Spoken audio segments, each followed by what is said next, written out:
Kai abale, ga shinkafar maza karɓa. Wayyo aiko na gode wayyo shinkafa.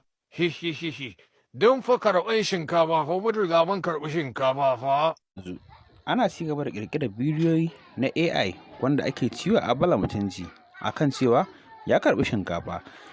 Na sanar cewa a cikin wannan sati kun ga rigingimu kala-kala wanda suke faruwa a cikin masana'antar Kannywood tsakanin Sadiya Haruna da kuma Babiyana.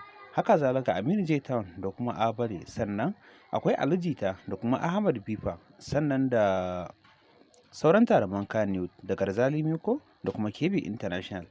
Na san da cewa ga duk wanda yake bibiyan masana'antar Kannywood ya san da cewa a cikin wannan wata na Ramadana abubuwa sun faru kala-kala waɗanda ba a taɓa tsammanin su ba.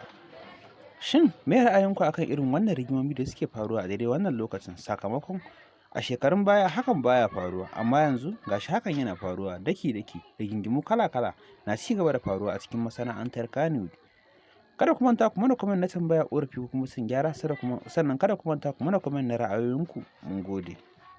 Yanzu ana ci gaba da ƙirƙirar bidiyoyi na AI wanda ake ciwo a bala mutunci akan cewa ya karɓi shinkafa. Na sanar cewa a cikin wannan sati kun ga rigingimu kala-kala wanda suke faruwa a cikin masana'antar Kannywood tsakanin Sadiya Haruna da kuma Babiyana. Haka zalika Aminu J Town da kuma Abale, sannan akwai Ali Jita da kuma Ahmad Bifa, sannan da sauran taruman Kannywood da Garzali Miko da kuma KB International. Na san da cewa ga duk wanda yake bibiyan masana'antar Kannywood ya san da cewa a cikin wannan wata na Ramadana abubuwa sun faru kala-kala waɗanda ba a taɓa tsammanin su ba. Shin me ra'ayinku akan irin wannan rigimomi da suke faruwa a daidai wannan lokacin, sakamakon a shekarun baya hakan baya faruwa amma yanzu gashi hakan yana faruwa daki-daki, rigingimu kala-kala na ci gaba da faruwa a cikin masana'antar Kannywood.